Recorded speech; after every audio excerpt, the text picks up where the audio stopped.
It is week one of the college football season, but unfortunately, Texas A&M already has some pretty bad news. Let's talk about it.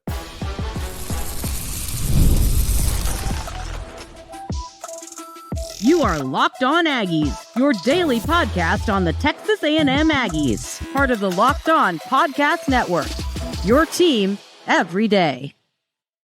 Welcome in. You are Locked On the Texas A&M Aggies. I am your host, Matt Galatzan, fresh-shaven, beard off the face and all. I apologize for the terrible sight. Thank you for making Locked On Aggies your first listen every day, part of the Locked On Podcast Network, your team every day. Today's episode is brought to you by FanDuel. Football season is around the corner, just 5 days away. Visit the FanDuel app today and start planning your future bets now. I am joined today by Harrison Reno of Rivals.com. Harrison, how's it going, man? Are you doing good? Absolutely, dude. Any week where there's football at the end of the week, it's awesome. It's week one. It's finally here. College football finally starting. It just felt great Sunday morning waking up after watching college football all day, knowing that there's more around the corner.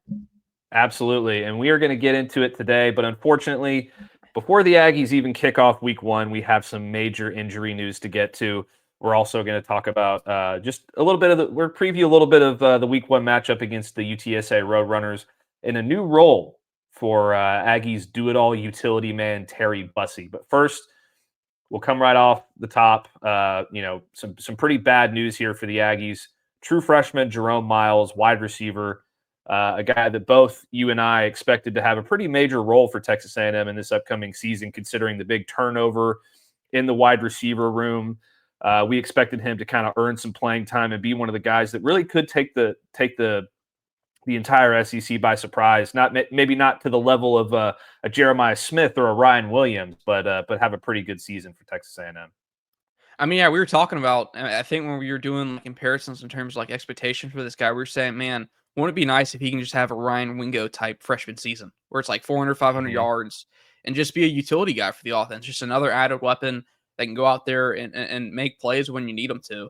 I mean, this is a blow, nonetheless. Don't want to sugarcoat it like it is. It does suck for Texas A&M, but at the end of the day, you do have some other options in the room. It's not, all or nothing. Like maybe last year, if you lost to Noah Thomas or something, you're sitting there man, who the heck's going to step up? But really unfortunate for this kid because I believe he was battling an injury coming out of high school too.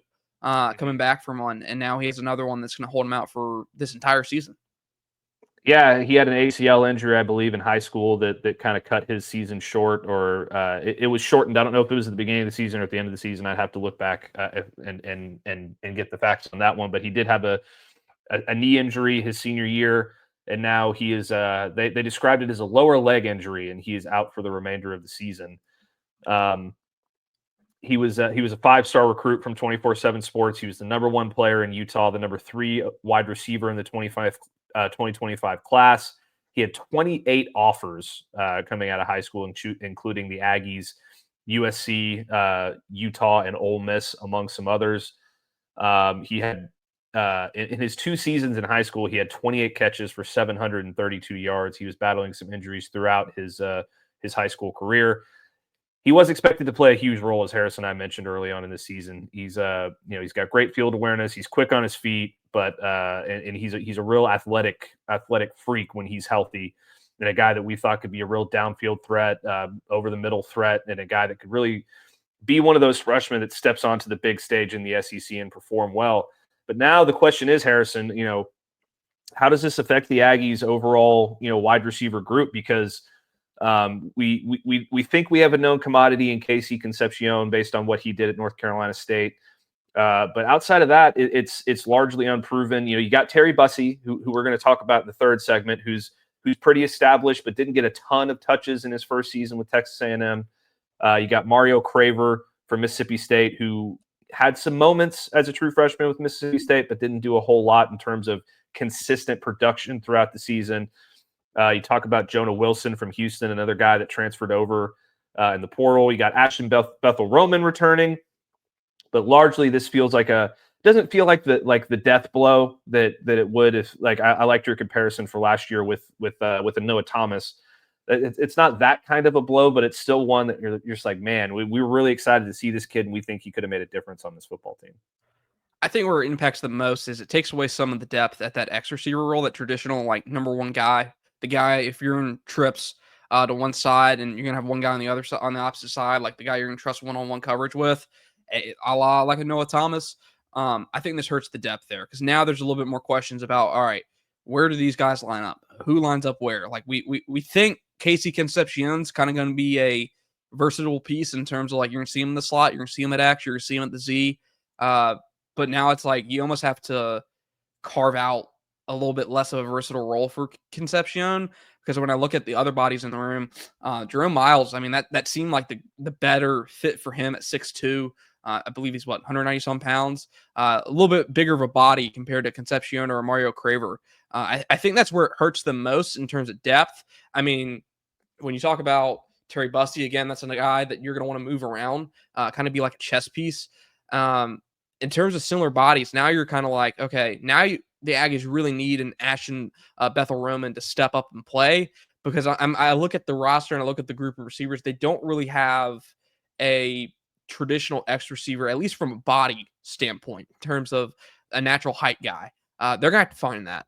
And I think they have some options, but I don't know if they have like a solid one pinned down. Yeah, I mean, Mario Craver is going to be the starter at the X spot. More than likely, I think you'll see Terry Bussey at the Z position. You'll probably see Casey Concepcion operating mostly out of the slot. You got Isaiah Williams over there in the slot as well. Jonah Wilson will be probably at the Z. So yeah, it's probably going to be Ashton Bethel Roman that steps up to try and take those reps away from what would be Myles. But it's very unfortunate because we had really high hopes for this kid. We thought that he was going to potentially make a big impact here. So it's a major blow for Texas A&M. There's no two ways about that. I will say I think that the one thing that this team can take away and that the fan base can probably find some solace in is I think that this team's going to be primarily running the football a whole hell of a lot more than anything. You have what I consider to be probably the best running back room in the SEC with Le'Veon Moss and a fully healthy Ruben Owens as well. You got Amari Daniels returning. You got EJ Smith there. So there's a lot of talent in that running back room that you take into account the RPO style system that Colin Klein likes to run with a guy that has legs like a Marcel Reed. This is going to be a run-heavy football team anyway, so that's something that you can kind of take a step back and be like, okay, this isn't going to affect our whole game plan, as if like a year ago if Ryan Williams had gotten taken out of the Alabama offense, or if Jeremiah Smith had gotten taken out of the Ohio State offense. A big time starter from day one is not the issue here, but it is a guy that would have gotten some playing time and could have made an impact. At least from my perspective, you may have a different opinion here, but I don't think it's going to affect the A&M offense as a whole as much as it could.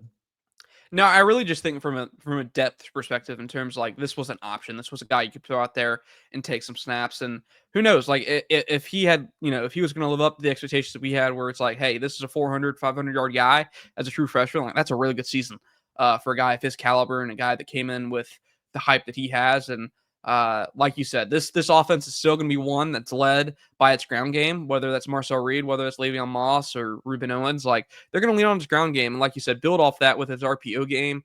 And Matt, from the receivers they still have on this roster, I still think they have improved the unit. It's hard these days to come in as a freshman and just be a superstar right away. Like they're going to need a Kevin Concepcion, a Mario Craver, or a Jonah Wilson. They're going to need those guys to step up and play. So it's like you said, it's not you're taking away the number one option and everybody else is going to have to figure it out. Like this is just more of a depth perspective. This was a guy you were hoping to come in here and just piecemeal it together here and there for him. But I like what you said in terms of they're going to build around this RPO game. And I think with the guys they have left, they're going to want to get these guys in space. Like I think these guys are going to eat more so after the catch rather than be a possession receiver. These guys are going to want to, you're going to get them in space and let them have room to run for it. Yeah, I couldn't agree more. I think that's kind of going to be the calling card of this system is running the football RPO game, getting these guys in space, and then kind of going from there. and you'll be able to build on your foundation from that point forward. So it is unfortunate. We'll see who steps up to kind of fill that void in terms of depth. It's a little bit thinner of a room, but that's going to happen in college football. You're going to see guys go down at certain points in the season. So it's not the end of the world necessarily for Texas A&M, but one that is fairly disappointing as well. All right, let's take our first break, and when we come back, we're going to kind of preview our Week 1 matchup here between Texas A&M and UTSA, and then in the third segment, we're going to get into a little bit of a new role, just a little bit of a new role for Terry Bussey. So stick with us after this break, and we'll be right back.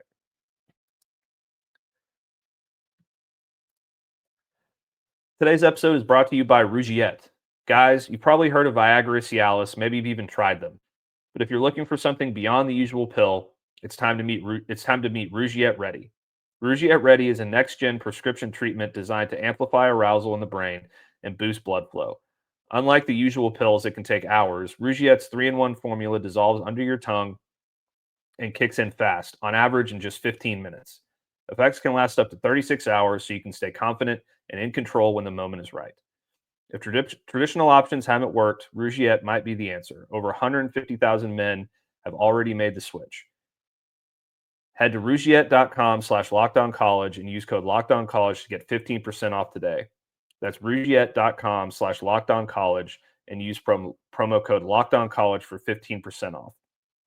Individual test results may vary with prescription treatment. Compounded drugs are permitted to be prescribed under federal law, but are not FDA approved and do not undergo FDA safety effectiveness or manufacturing review. Please visit the Rougiette website for full safety information. All right, Harrison, it is Week 1. We are in Week 1 of college football.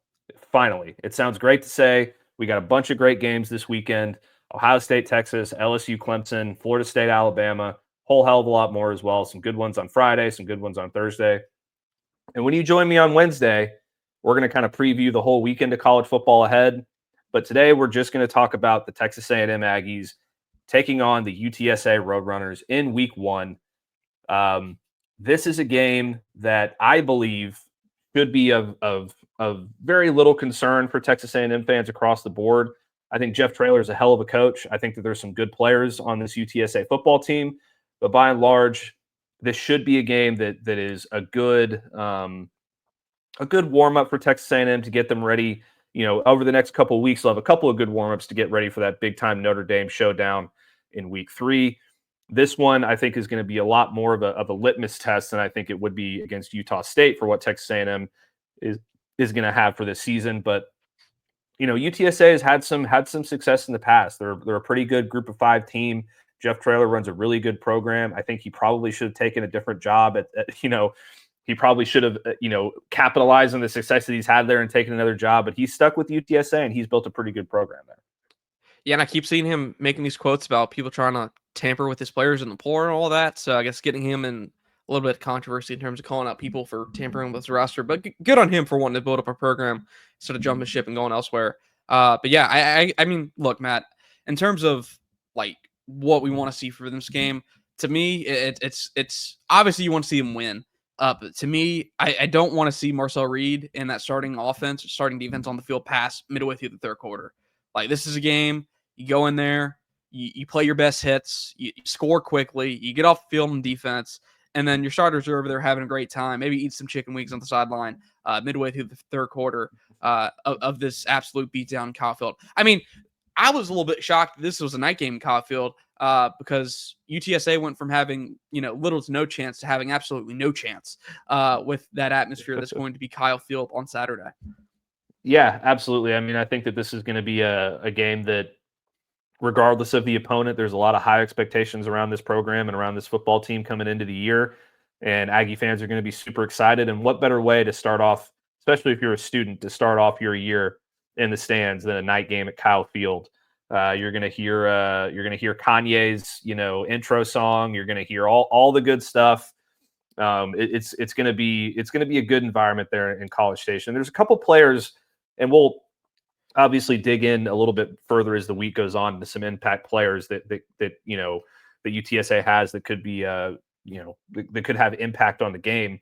but a couple players that just jump off the page right off the bat to me. Obviously, you have starting quarterback Owen McCowan. There's so many McCowans, I always get their names all confused. Owen 17 McCowan. of them. Yeah, there's like 17 of them. He started all 13 games for UTSA last season. He completed 63% of his passes through 25 touchdowns to 10 interceptions. And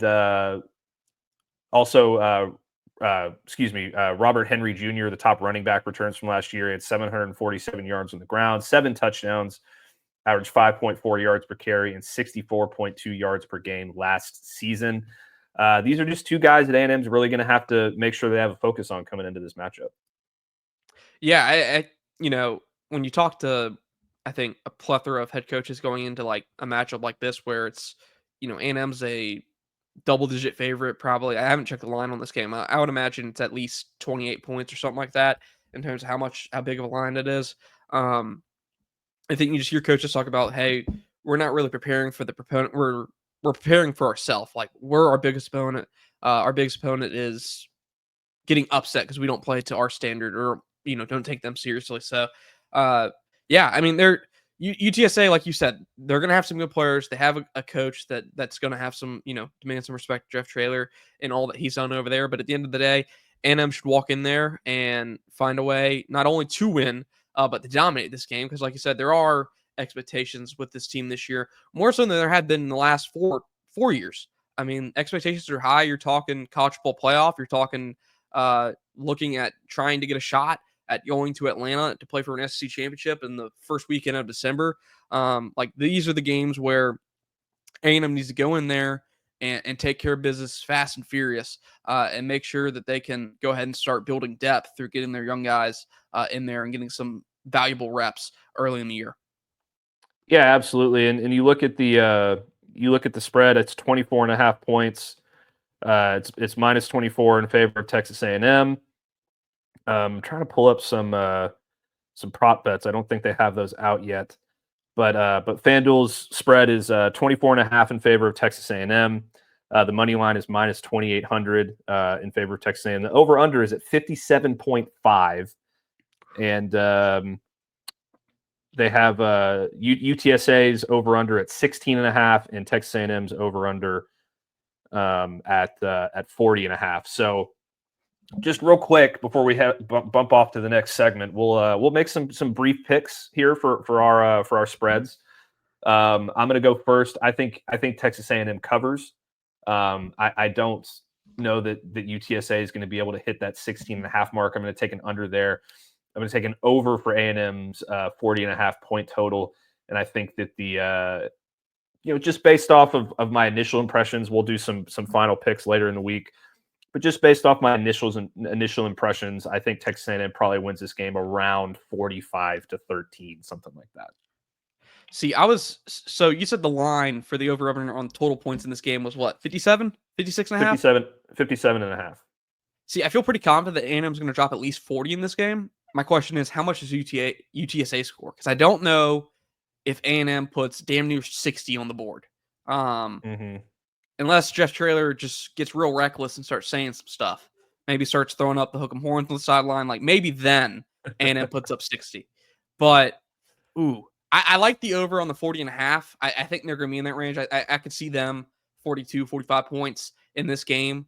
In terms of UTSA, what was the over-under on them, on their point total? 16.5. See, I'm taking the under on that. I think 16 is a little too rich.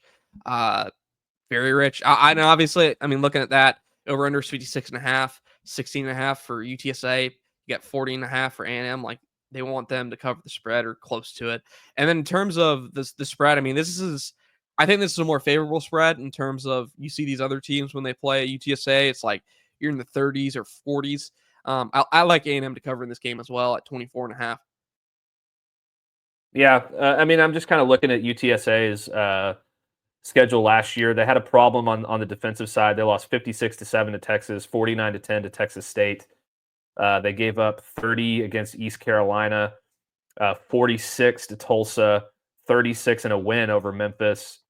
And I mean, their offense really kicked off at the second half of last year. After they got into October, their offense really started to turn a corner. But I agree with you. I think Texas A&M covers.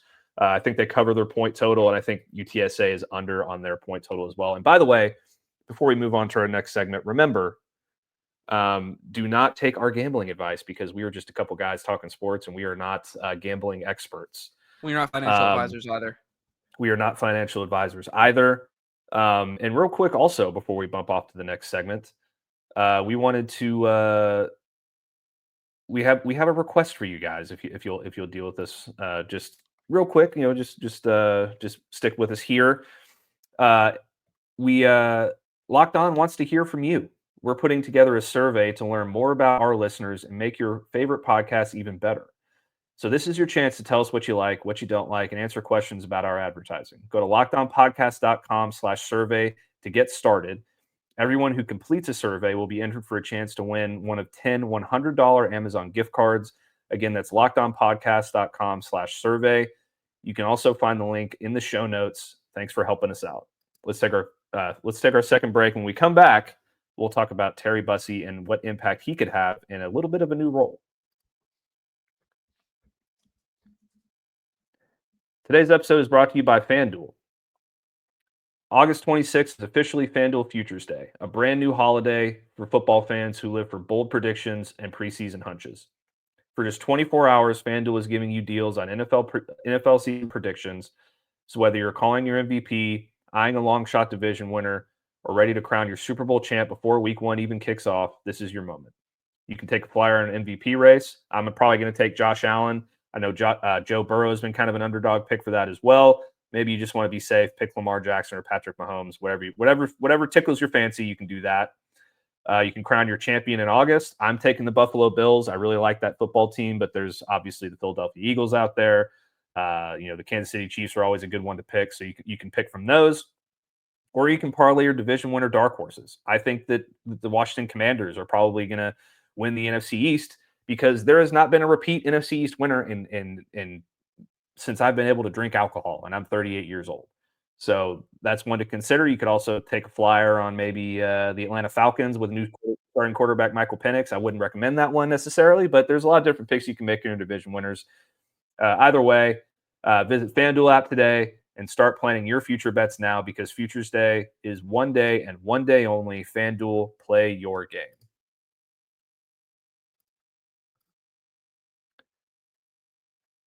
All right, Harrison. We are in our final segment of the day, and today we learned during Mike Elko's press conference that Terry Bussey has officially earned himself a new role. He has won the job as the punt returner and the kick returner. I don't think this is much of a surprise to anybody necessarily. I think that he is a game-breaking player. He's incredibly athletic. He knows how to, run the football. He knows how to catch the football. He's very good in space. He's got great vision. All those different things. And he's one of those players for Texas A&M that I think is going to be a huge factor, just regardless of how he gets the football in his hands. He did do some returning last season. He had 9 kick returns last year for 217 yards and 7 punt returns for 37 yards. Wasn't necessarily the full-time guy last year, but he's a player that you want the ball in this guy's hands as much as you can possibly get. And he's probably going to be the guy that you look to in those situations that has an opportunity to do something like that. He had the most kick returns on the team last year. He had the most punt returns on the team last year, but he also split time with Jabre Barber, Ja'Day Walker, and Marcus Ratcliffe on punt returns and on kick returns. Dalton Brooks had a couple. EJ Smith had a couple. Jaden Platt had one. Ashton Bethel-Roman had one. But it sounds like this is their guy now heading into 2025. I mean, talk about, I don't want to go back. And I know, again, we're not experts. I would love to see the line on Terry Bussey first touchdown score for Saturday. It would be interesting because, Matt, I was doing some research while you're talking about this in preparation for the segment. A&M hasn't had a kick return touchdown since 2022. It was Devin Achane. He's actually the last player to take it to the house for A&M, period. He did it in 2022 versus Appalachian State, and then he did it in 2021, I believe, versus South Carolina. So the Aggies went 2 straight years without a kick return touchdown. Maybe Terry Bussey could break that drought. And how fun would it be? I know maybe fans would be a little bit like, man, I really wish we got to see the offense on the first drive of the year. But hey, scoring points on kick return, on special teams, period, is a great problem to have when you don't have to have your offense on the field. That would be awesome to see him take it back to the house on the first game of the year, maybe the first kickoff return of the year for Terry Bussey. But then again, you set the standard early. Hey, don't kick it to that guy. But yeah, I mean, we talked about it all the time. This is the guy you want to create touches for. This is the guy you want to have the ball in his hands as much as possible. And this is just another way to do it. I mean, we talked about that Swiss Army knife role for him. I believe it was like the very first show we did together. Like, how did they get Terry Bussey involved? And then, like you said, it's kind of a new role. It's now a full-time role for him. And I'm excited to see what he can do on those returns, because, I mean, when he does get the ball, there is that feeling of, oh, maybe something can happen. Like, anything can happen when he has the ball in his hands. Yeah, absolutely. This is a guy to take it to the house anytime he touches the football. My only concern with this, and there's not many concerns, because as we literally just said, you want the ball in this guy's hands as much as you can possibly get in his hands. Whether that's coming as a running back out of the backfield, or in the slot as a wide receiver, or at the Z position, whatever, in the passing game, wildcat quarterback, whatever. My only concern is that I want him to be involved as much as he possibly can be on the offensive side. So with those reps and all those snaps on the offensive side, how is that going to affect his stamina and all that stuff when you also count in the fact that he's being involved in the return game? I don't think it's a huge deal. I've never really been a fan of putting your best offensive players at a return spot, because there's just that much more. And I'm just kind of playing devil's advocate here, but there's just that much more, space for him to, suffer an injury or get winded or like, even if he just gets a cramp or whatever, anything could happen on special teams, as we saw in the Iowa State Kansas State game. Dylan Edwards was coming into the season was the best skill position player on the Kansas State roster, right? And then he goes back for the first punt return of the game. He muffs it. He sprains his ankle. He's out for the game. Those are the only kinds of things that concern me about this. I know it's a small worry. I don't think it's going to be a big deal. I think he's going to be great back there, and I think he should be back there. But I just kind of wish that, maybe not wish. I just, I've never really been a big proponent of putting your best skill position guys back there at all times. Maybe a couple times, maybe here and there, but just not for your full-time guy. Especially now with the injury already happened in Jerome Myles before the season even starts, like, the depth is already getting a little bit shorter than what it would have been if you had no injuries. So yeah, I can definitely understand it. But at the same time, it's like, it's football at the end of the day, kind of like you said earlier, like, people are going to get hurt.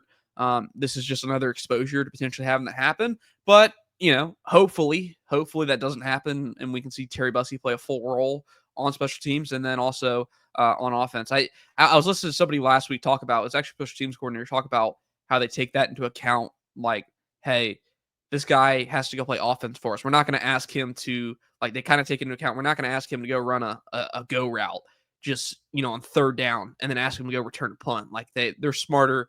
They try to adjust to make sure they're not gassing these guys out. But yeah, it's a great point in terms of how does this affect his stamina in terms of keeping him fresh in these games. But hey, I mean, at the end of the day, that's why you have multiple guys in that room. The Aggies are looking forward to play a big role, and they're not just relying on one guy. Yeah, absolutely. So we'll see. I mean, at the end of the day, I'm just excited to see Terry Bussey play football. He was one of the most, exciting recruits that Texas A&M has signed in terms of a skill set and Almost all those hired. different things. Almost hired. In terms of skill set and explosive ability and all those different things. So I'm just excited to see him get on the field. I know you are too. So it's going to be fun. You'll get to see it for the first time this weekend, or not first time this season. This weekend, Saturday night, 7:00 at Kyle Field. The game is on ESPN. Or 6 p.m. Central Time, 7:00 Eastern, 7:00 for Harrison over there in Georgia, 6:00 for us over here in Texas. But that's going to do it for another episode of Locked On Aggies. Thank you so much for making Locked On Aggies your first listen today. For your second listen, please check out the Portal Show. Brian Smith has the latest rumors, portal entries, and signings. You can be the most informed fan on the rapid changes to the college football landscape. Find the Portal on YouTube or wherever you listen to your podcasts. Don't forget to like the video, subscribe to our channel, give me a follow on Texas A&M Aggies on SI and on X at Matt Galatzan. Follow Harrison on X at Harrison Reno, and we will see you next time.